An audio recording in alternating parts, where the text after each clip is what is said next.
The silhouette's burning, embers rising high, like a chemical. Hey y'all, I'm Rylan. Welcome to my channel.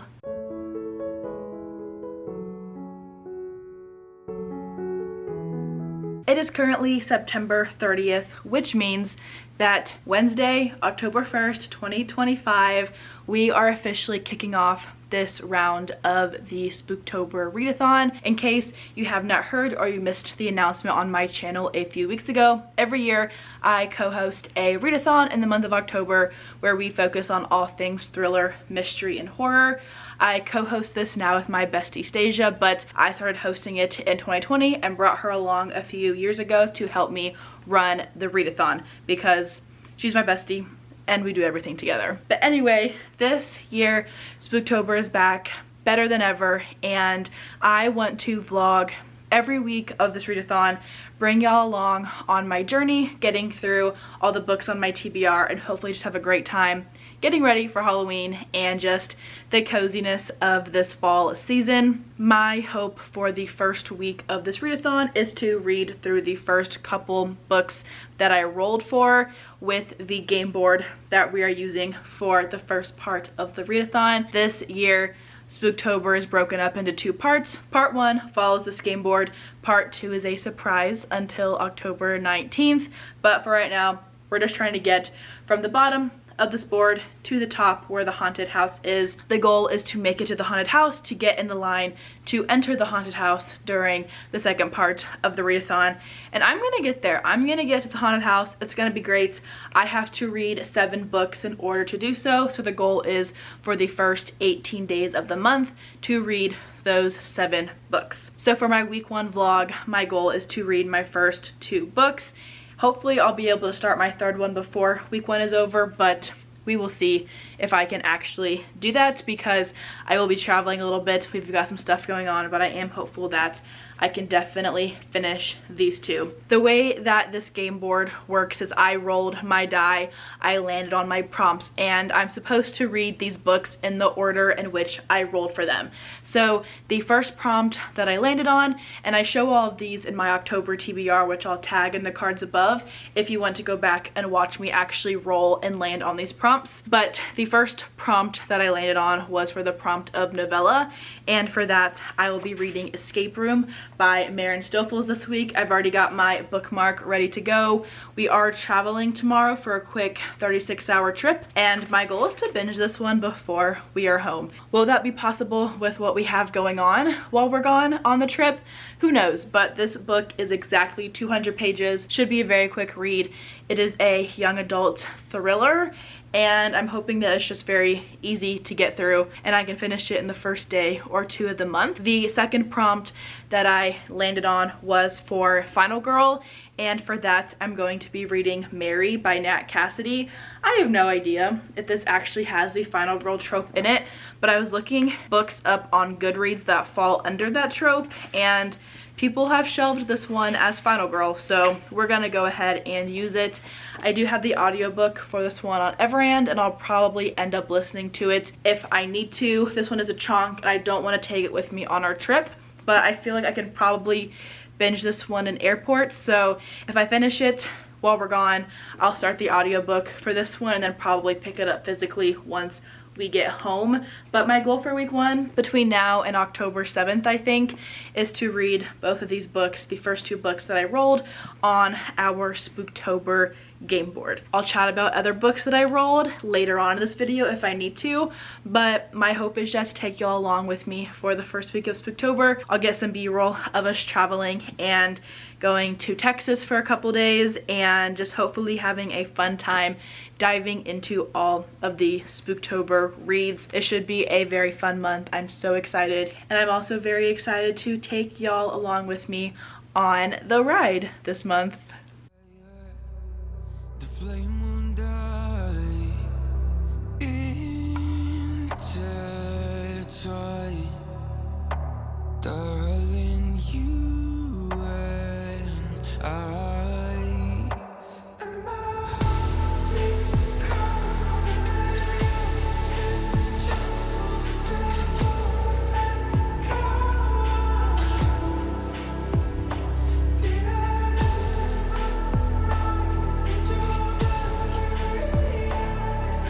y'all?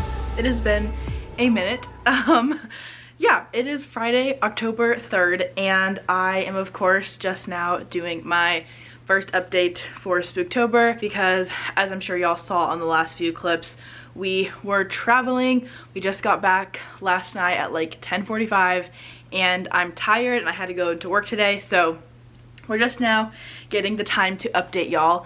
I am just now getting the time to update y'all, but I have been doing some reading and I have already finished my first book for the readathon, which is awesome. Unfortunately, that is about the only part that has actually been awesome so far about reading and finishing a book, is the fact that I did finish a book, because this is probably my third star rating of this capacity for the year, and that is a 1-star rating for Escape Room. I read this book super quickly. I have to give it that. Obviously, it's a short book. I read it for the novella prompt, but I don't really know why I picked this one up. I know why from a logistics standpoint, and the fact that it was sitting on my shelf and has been for 10 months now, but otherwise I don't know why I read it. I was not interested in the plot or the characters. I did not feel anything while reading it. This is not a book that made me want to keep flipping the pages because I wasn't really curious at all about what was going to happen. I felt that the writing was more like relationship based than plot based, and for a story when they all get trapped in an escape room, I wanted more like intense plot. But I feel like for most of the book we were focused more on who's in love with who, which is fine to like have some of those elements in genres outside of romance, but it very much took away from any intensity that the plot of this one could have had. I think there was so much potential to describe the escape room setting and talk about how that setting ties into what happens in the plot. And yes, we get those answers at the very end, but there's no tension. There's very little physical tension or intensity leading up to that.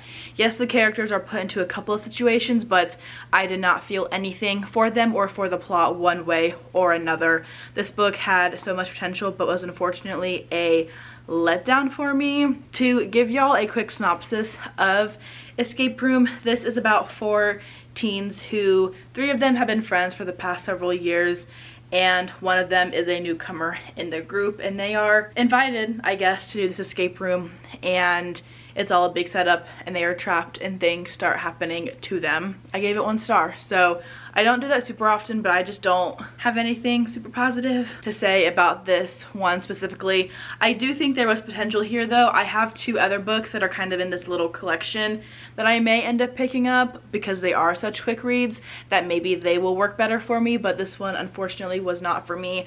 Also, I hated the trope of she loves him when they've known each other for 3 days and he's claiming that she is in love with him and they were meant to be together, and I just don't find it believable at all. So 1 star to this one, but I have officially finished my first prompt for my first role, which was to read a novella. And then also while we were gone, I ended up starting Mary by Nat Cassidy. I read the first 131 pages on my Kindle because it was on Kindle Unlimited, and I actually just read it on my Kindle app because I was a silly goose and did not actually bring my Kindle with me on this trip, which is crazy because I bring my Kindle everywhere. And I read 2 books while we were gone, one for the readathon and then 1 short story collection that was not for the readathon, but I did have my Kindle app of course, and I was able to get started on this one. I also have the audiobook from Everand, which I am very much enjoying right now. This one is about a woman who is middle-aged and is having what all the doctors are saying are just menopause symptoms, and she knows that there's something more going on. Nobody really believes her, and she ends up losing her job at this bookstore in New York City, and she moves back home to help out her aunt who is dying, but she's living back there. She has a part-time job at this old mansion where a serial killer was found with a bunch of dead bodies of women he had killed, and the house was the brother of the serial killer, I think. So the house belonged to the brother, I think. And all these bodies were found in this place like 50 years ago at this point in the present time, and Mary, our main character, is finding herself haunted by one of the women who was murdered in this massacre thing that happened. So far I'm enjoying it. I feel like it's kind of a slow burn book. It's interesting, yes. I'm not super duper intensely invested in it yet, but I am having a pretty fun time. I also just love how the paperback is bigger than like a standard paperback. It's so floppy, and I really just like the dimensions of it, I guess you would call it, but I do really like holding this in my hand now that we are back home.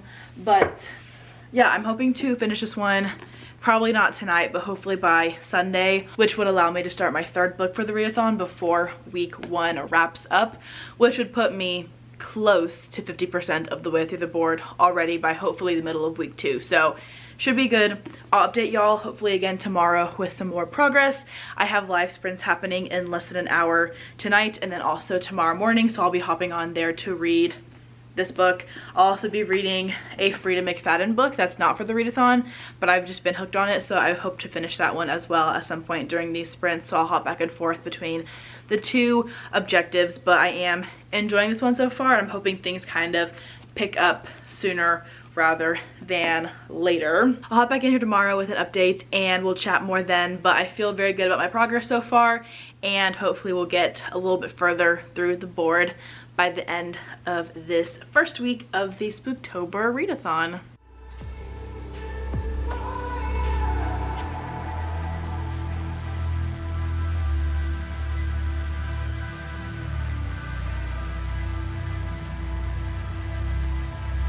Barely scratching the surface.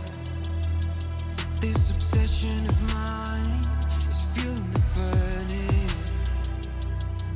I'm up all night and we're intertwined. Happy Sunday, y'all. We are already officially almost through the first week of October, which is kind of super crazy, but it is October 5th. I did not do a Spooktober update yesterday, so I'm here to chat with y'all today to give an update on my reading for the month so far. I finished my second book for the readathon yesterday evening, being Mary by Nat Cassidy. I read this one, as I mentioned in my last clip, for the final girl trope. Very much fits that trope. By the end of the book, I can see why some people have shelved it as that. I ended up giving this one 3 stars. I liked it. It got better the further along we got into the book, but I think for me, this book was an instance of I would have preferred to see it on the television as a movie than the book.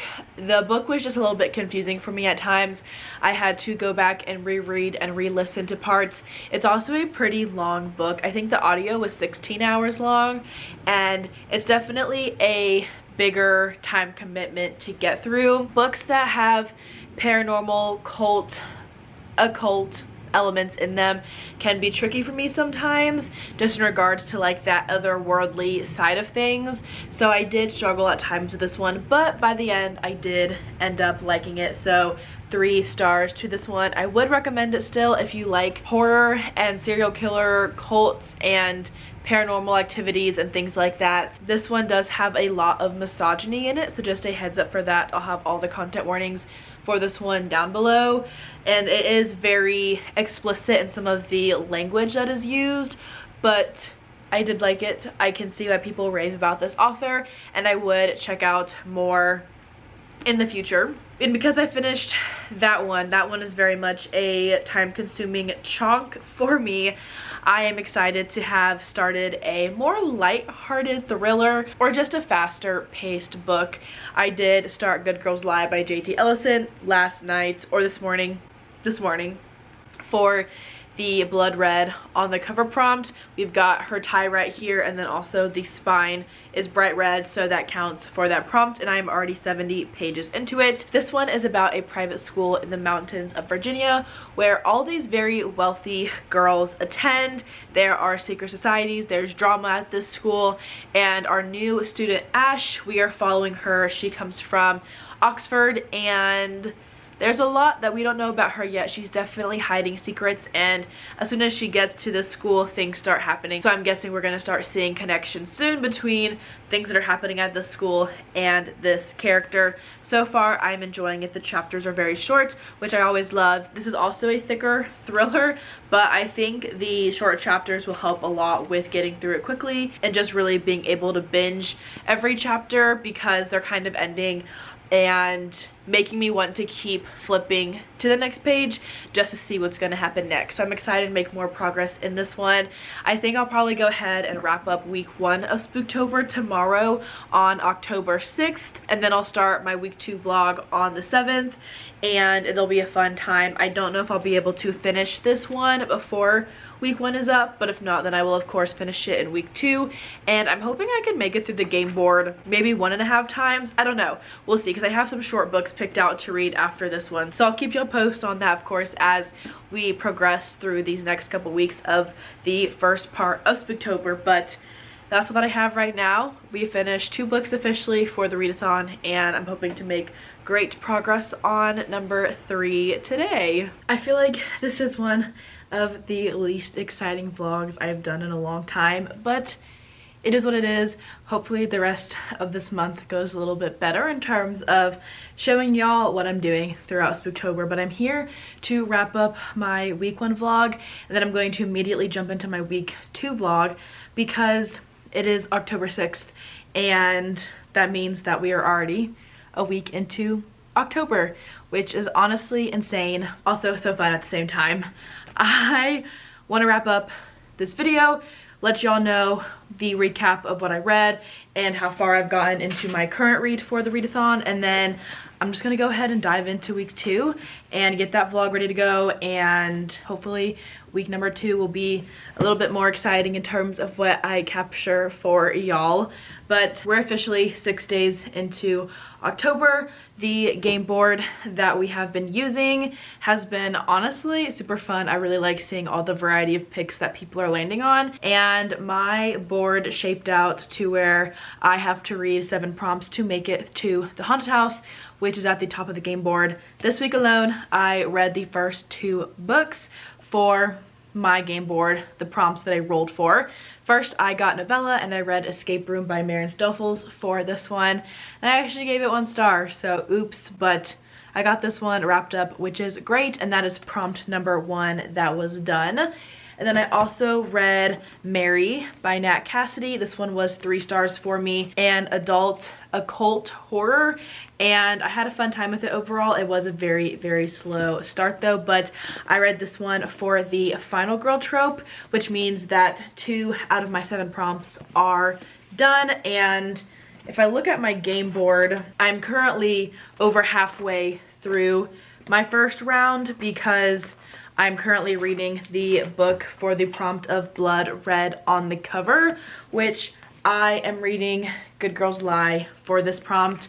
I am currently almost halfway through it. This bookmark is not updated because I've had the audiobook that I've been listening to while going to and from work while getting stuff done, but I am almost halfway through this one.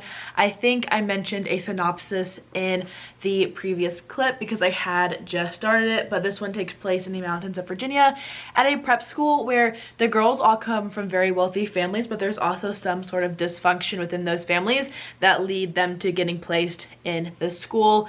Oftentimes they are refined and sent off to Ivy Leagues or very prominent schools. Our female main character Ash finds herself at the school after both of her parents, who were very, very wealthy over in Europe, are dead. And Ash is somehow at the school now. I think she may or may not have killed her parents. I don't know, though. I have no proof. But since she has gotten here, some weird things have been happening, and I have some theories. I don't love this one so far. It's fine. It's not as exciting so far as I want it to be, but I'm hoping that things very quickly pick up now that I'm almost halfway into it. There have been some very eerie moments. I love a good prep school thriller or mystery, but this one is not really scratching that itch that I have to read more of that trope. and as of right now it's just average, which I'm hoping is not a foreshadowing of what this whole month will look like, because as of right now I have only had average or below average reads. But this is only my third book for Spooktober, my fourth book of the month total, because I have read one book outside of the readathon already, and I'm hopeful that things will shape up and be better by the end of the book.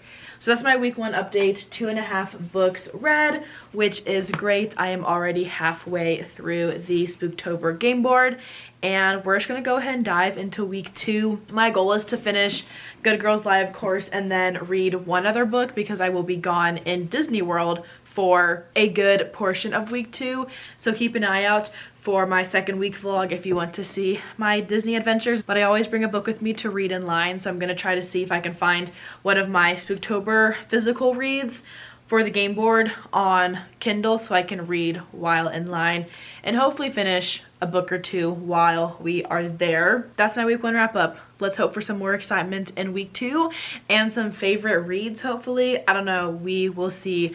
But that's all that I have for week 1 of Spooktober. Let me know in the comments down below if you're participating in the readathon, and if you are, what books you read during our first week.